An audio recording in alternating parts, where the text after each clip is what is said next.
Hello and welcome to WorldIn5. The Reserve Bank of Zimbabwe's Financial Intelligence Unit has frozen bank accounts of 11 companies for exchange control violations that include trading exclusively in US dollars and refusing to transact in the new currency ZiG.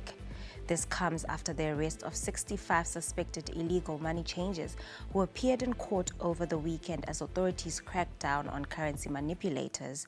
FIU Director General Mr. Oliver Chiperesa told the Sunday Mail that the blitz would continue as they take tough measures to send a strong message to those who are bent on undermining the new currency. He said the special operation is ongoing and we are rolling it countrywide, targeting all major trading centers. The 65 suspected money changers are expected in court this morning for bail hearing, having spent the weekend behind bars. They were rounded from different locations and suburbs, such as the CBD, Kuwadzana, and Highfield, among other areas. Kensington Marufu lived during the era when the HIV was equal to a death sentence. There was no treatment back then.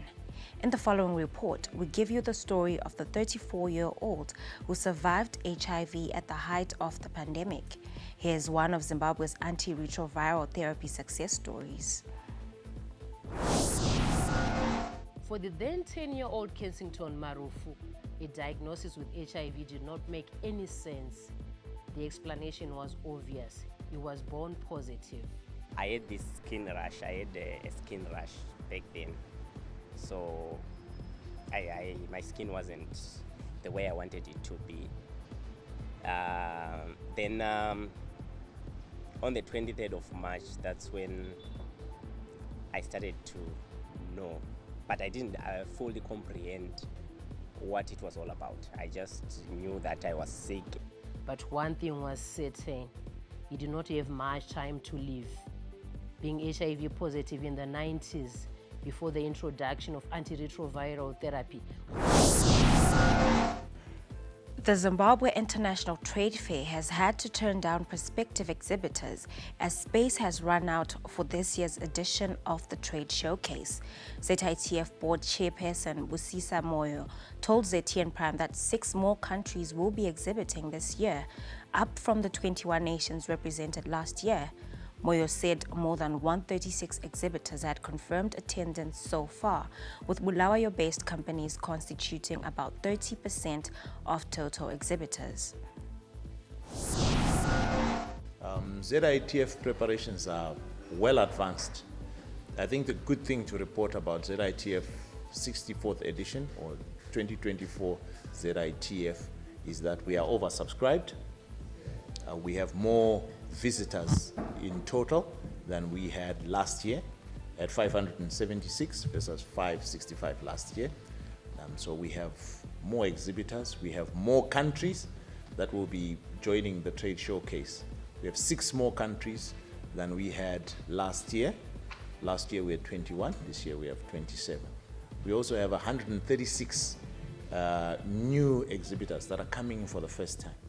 This is a sign of the confidence and the value that exhibitors, both local, in Bulawayo, local to Zimbabwe, and in the region, are seeing in the Zimbabwe International Trade Fair. And we are looking forward to welcoming everybody next week on the 23rd, on Tuesday, the 23rd, when we start and commence our trade showcase.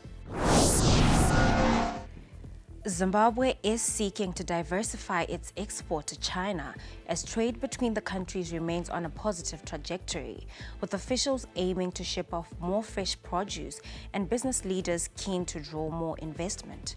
According to the Chinese embassy in Zimbabwe, bilateral trade hit a record of over $3.1 billion in 2023, reflecting a nearly 30% increase from the previous year. Kudzayema Gwenzi, Trade Intelligence Officer of Zimtrade, said Zimbabwe now needs to look at the opportunities it has in the Chinese market, then push for more.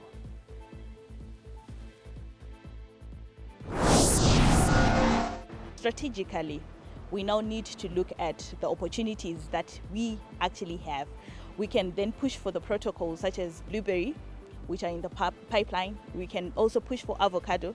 We can push for dried chilies, as well as sesame, which are products that we can produce locally at a comparative advantage.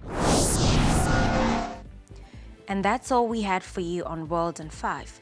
Good afternoon and thank you for watching.